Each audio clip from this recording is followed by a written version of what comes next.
Good evening, Tansei and welcome to APTN National News. I'm Daryl Stranger. The historic Fort Garry Hotel in Winnipeg was the setting for a historic night for the Manitoba NDP. A packed ballroom of NDP faithful celebrated as the results from the 43rd provincial election rolled in, with Wab Kinew riding the wave to the premier's seat. APTN's Leanne Sanders was there and has more. My dad wasn't allowed to vote when he was a young man. Tonight, his son was elected to lead the province.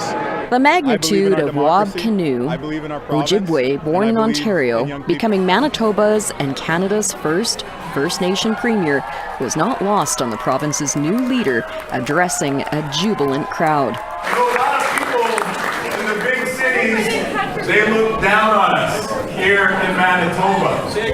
Flyover country, they said. Winnipeg, man, it's cold up, they said. But look what little old Manitoba did tonight.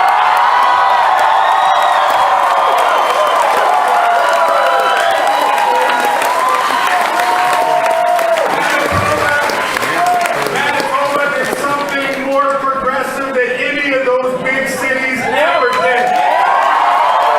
As of Wednesday morning, the NDP had won 30 seats, the PCs 19, and the Liberals 1. With 7 races still too tight to declare a winner. Speaking to reporters, Kinew acknowledged there was a lot of work ahead. I'm going to try. And I think that's what our team staked our campaign on, is that we're going to try. Difficult things, like fixing healthcare right now, staffing up the healthcare system, trying to bring people together after the pandemic. These are difficult things. Another difficult thing that Kinew promised was to search a Winnipeg area landfill for the remains of Indigenous women, victims of an alleged serial killer. While not giving a timeline, Kinew says it will happen. It is an issue that needs to be pursued very quickly, because there's families who are grieving, and the administration of justice needs to move along promptly. Other Indigenous members of his team, like Nahani Fontaine, who handily secured her 3rd consecutive term in the legislature, is excited for the future. I think that our whole campaign was about bringing Manitoba together and working together towards a path of reconciliation, making sure that we're dealing with healthcare, making sure that we're dealing with the affordability crisis, and we're going to do that together. One young Indigenous voter from Nelson House said knowing there's help coming from the NDP on issues like addictions and homelessness gives her hope. Getting the landfill search, better healthcare, affordability, people, they need that. They need that right now. Homelessness is a chronic issue in Manitoba, and it's gotten worse over the last 4 years. So knowing that someone out there can help us and help people, it's amazing. It's a warming feeling. Heather Stephenson, a veteran of 7 Manitoba elections, conceded the premier seat to Kinew after a disastrous campaign against searching the landfill. She stepped down as PC party leader, but she is keeping her seat in the legislature. Mr. Kinew and I don't always agree on everything, but like me, I know that he loves this province and he loves the people of Manitoba. And I wish him all the best and will make every effort in a smooth transition in the premiership. Dougald Lamont lost his seat in St. Boniface and resigned as Liberal leader. The party held 3 seats in the legislature, but that number is now down to 1. Leanne Sanders, APTN National News, Winnipeg. Federal NDP leader Jagmeet Singh is celebrating the Manitoba NDP's success and extending his congratulations to Kinew for the historic win. What is clear is that the people of Manitoba rejected the conservative approach, the privatization of healthcare, the cuts to families, the cuts to people. They rejected the politics of division and hate. The Conservatives openly campaigned on not searching the landfill for the dead, the murdered bodies of Indigenous women. They made that a political point. They wanted to score political points off of a genocide. That was disgusting, and Manitobans rejected it. With the first Anishinaabe person elected Premier of Manitoba, celebrations reached the Atlantic region. In New Brunswick, Chief Alan Polchis Jr. of Zidunzis Zizg, also known as the St. Mary's First Nation, says he stayed up late to follow the tight race and that a First Nations provincial premier is good for reconciliation. Premier-elect Wab Kinew now has an opportunity to, of course, move Manitobans to a better path forward. But it also gives inspiration knowing that now Indigenous people that are in Canadian politics can make a difference, and they're not sitting on a backbench just being the token Indian, if you will. The federal government says it will put $740,000 towards further assessing the feasibility of searching a Winnipeg area landfill for the remains of 2 First Nations women. Crown Indigenous Relations Minister Gary Anandasangari says more research is needed to figure out how a search can be carried out based on the findings of an initial feasibility study. Manitoba's Premier-elect Wab Kinew promised his NDP government would move forward with a search of the landfill if he came into power. The federal government says it aims to work with the province on the next steps. It was early December when the Winnipeg Police Service announced there would be no search for the remains of as many as 4 women allegedly killed by an accused serial killer. The families have been given new life by Kinew's election win. For Cambria Harris, today's announcement by the federal government of $740,000 for further study on searching the landfill came as no surprise. In a statement, Harris said, quote, "The minister had told me last night in a Zoom call meeting. I broke down crying. It's the best news I've gotten in 10 months. Cambria Harris, Mother Morgan's remains may be in the landfill. First Nations Indigenous warriors manning Camp Morgan at the Brady landfill are happy with Kinew's win, but plan to remain until shovels are in the ground." Even though Wab has promised, there's still a lot of little steps that still need to be crossed. The Quebec ombudsman published an update on the Viens Commission and said that many of the initiatives are piecemeal and that no progress has been made on urgent reforms. Maricela Amador has more. We're in Val-d'Or, Quebec, where the province ombudsman just released his follow-up report on the Viens Commission on relations between Indigenous peoples and public services. The report, tabled in 2019, concluded that First Nations and Inuit people face serious and systemic discrimination at the hands of public services, including police forces. Now, 4 years later, the Quebec Ombudsman says that less than 1/3 of the recommendations have been implemented. Je pense que de reconnaître la discrimination systémique pour le gouvernement du Québec, ce serait un élément qui permettrait un déblocage important. Maintenant, dans nos travaux avec les partenaires des membres des Premières Nations et des Inuits, on a bien senti l'importance qui est très chargée là, du concept de racisme systémique. Marc-André Dowd, the ombudsman, concluded that the Quebec government has made efforts to improve relations between Indigenous people in public services. However, many of the priorities and inequities identified by the Viens Commission have not been addressed. Quebec saying, well, we moved on a number of key calls to action. We said, no, it's not true.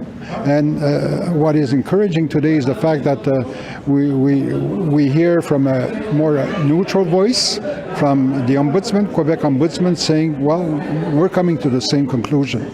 The Ombudsman said that he recognizes this systemic discrimination, but does not speak for the government.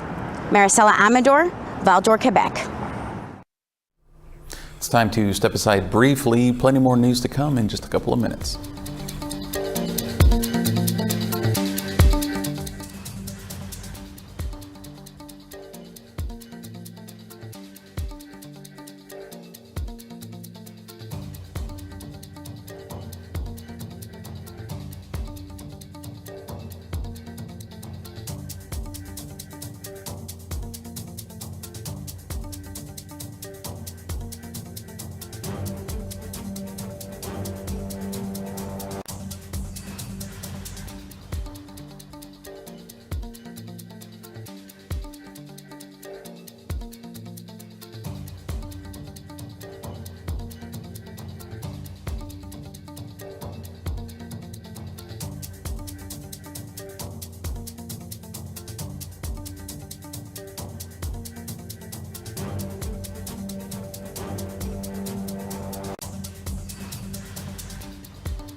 Welcome back. Wednesday was the National Day of Action for Missing and Murdered Indigenous Women and Girls, with events scheduled across the country. But nothing happened on Parliament Hill in Ottawa. APTN's Fraser Needham explains why 2 planned events were cancelled at the last minute. This was the scene on Parliament Hill last October 4th, and this was the scene this year. Why the difference? Both families of Sisters in Spirit and the Native Women's Association of Canada decided to cancel previously scheduled events for today. In January 2022, thousands of protesters descended upon downtown Ottawa and didn't leave until forcibly removed by police weeks later. And media reports of new protests happening on Wednesday led to this year's cancellations. When an event like this happens, especially for Indigenous people, we should have the whole hill and not have any interruptions or anything like that. And this is what I wanted for us, this is to honor and remember and to bring home our sisters from the landfill. This is what we're fighting for: truth, accountability, and bring home our sisters, and this is what we want, and we don't need no interruptions. There were MMIWG events going on all day at the Native Women's Association of Canada office just across the river in Gatineau, Quebec, but they too decided to cancel a march to Parliament Hill that had been planned for this evening. There could be maybe another group that's going to be protesting there. I'm not quite sure, but for safety reasons, because families and children and whatever they do participate in the walk. So we decided that in the best interest of everyone's safety, to put it off. In the end, there was a small but vocal group of protesters on the Hill Wednesday afternoon. Fraser Needham, APTN National News, Ottawa. Families of missing and murdered Indigenous women and girls in the Northwest Territories are being invited to visit a new monument in honor of their loved ones. Our reporter Charlotte Jacobs takes you to the unveiling ceremony. It's a step towards commemoration for the ongoing crisis of missing and murdered Indigenous women and girls and Two-Spirited people. A large crowd gathers outside of the Legislative Assembly of the Northwest Territories this day of national action, October 4th, to witness the unveiling of a new monument, honoring those lives lost and the lives that continue to be lost. Erna Pokiak, an Inuvialuit artist, says she personally had loved ones in mind when creating this statue.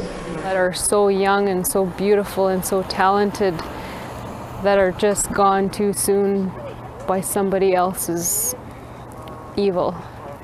And the justice that people have to seek and wait years and years and years to find that there's actually justice, or if there's going to be justice. She received feedback from the Native Women's Association and regional governments on the design and location. The vision was to make sure there was a fire pit for this reason, sitting by the fire with the benches. I think it's very important for families and friends who need a space for grieving. According to Pokiak, the red parka signifies northern culture, feathers manufactured into an infinity symbol for Métis, the foundation a drum for Dene, and a quidlek for the Inuvialuit and Inuit. It's been 4 years since the National MMIWG inquiry released its 231 calls for justice, and advocates say little has changed. This is not an Inuit thing, this is not a Dene thing, this is not a First Nation thing, this is not a Métis thing, this is a Canada issue. On the minds of many here, missing Inuvialuit and Gwich'in man, Frank Rubin, who disappeared in Fort Smith in May. No word of where he is today. Nothing.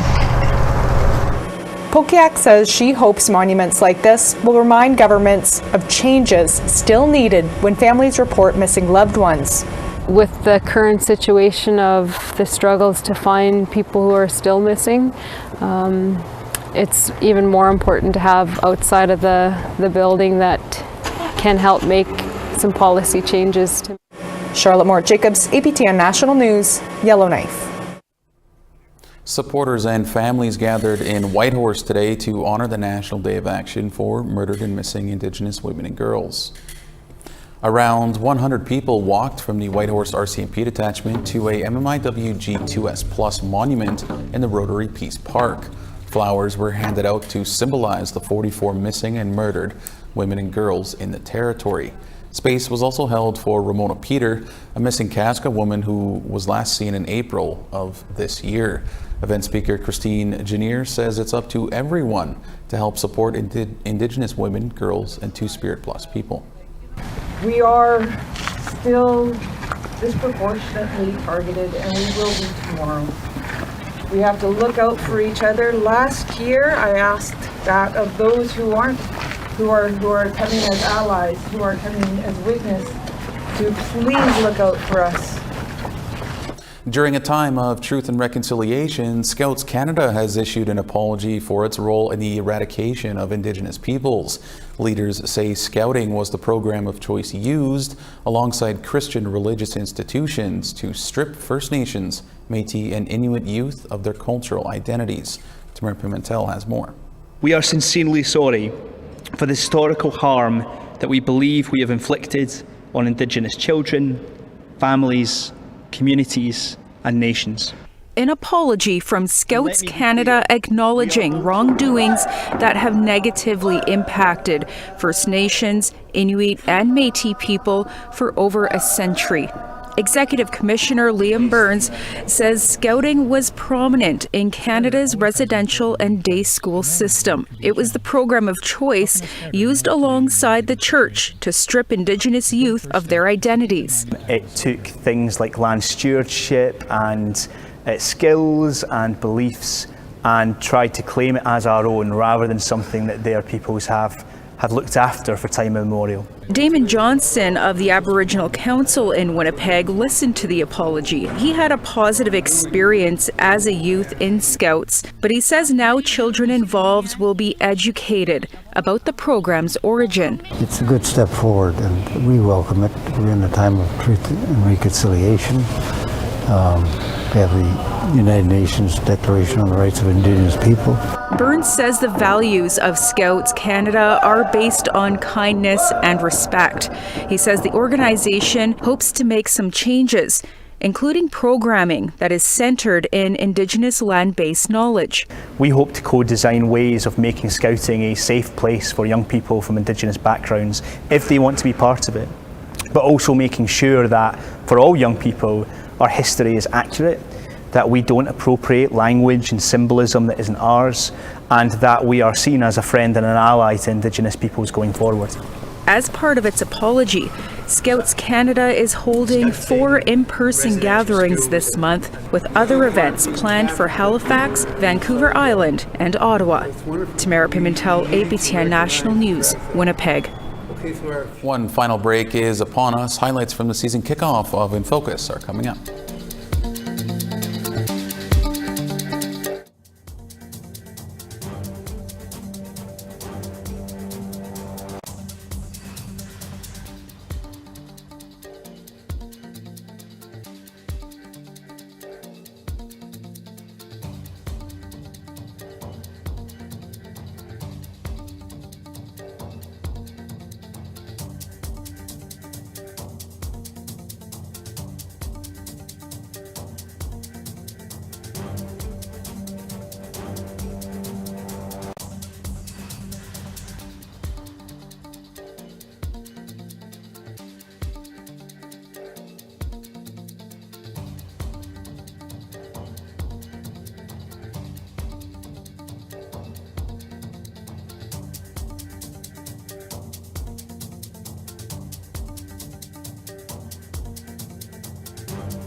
Welcome back. It's time now for our photo of the day.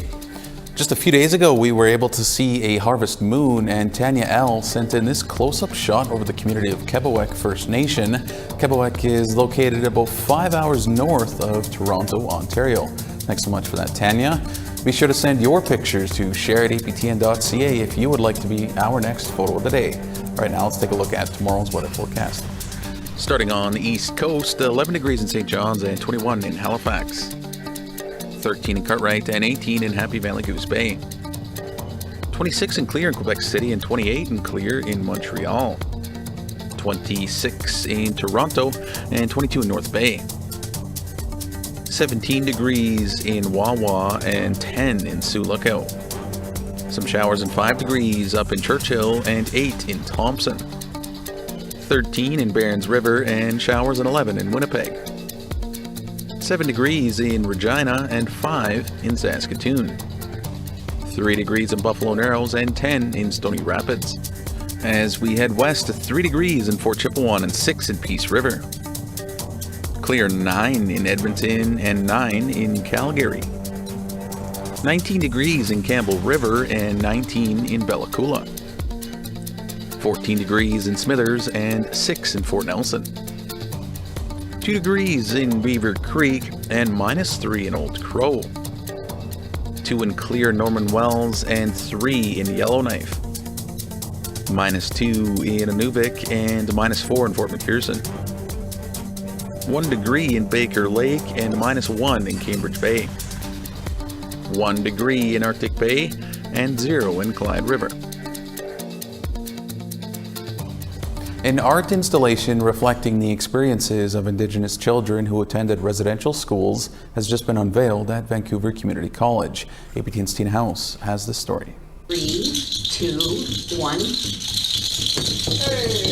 After a year in development, this art installation called Truth, created by Haida artist Tamara Bell, was unveiled to the public. It is actual books, and the ties are not even ambiguous. It's books, and they're wooden, and then there's on the face of it is testimonies, stories about colonization, important facts and information about people like John A. Macdonald.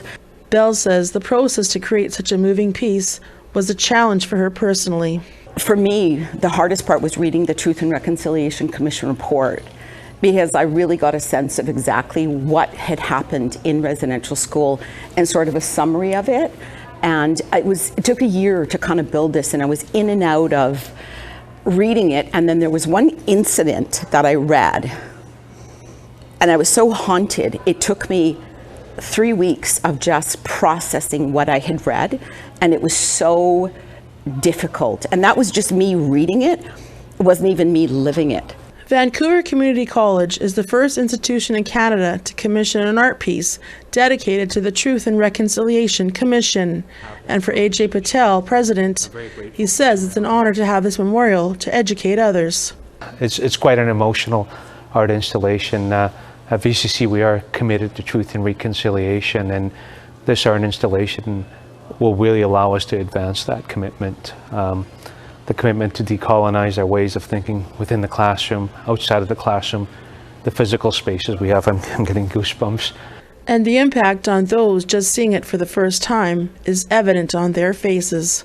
I think that we're now broaching the period of time where people are aware of residential school. The shock of like the 215 is, and what happened was so, it landed us on us so hard that, you know, the conversations are now being had. Tamara's own mother attended residential school, and she is featured on one of the stacks of books reflecting her experience.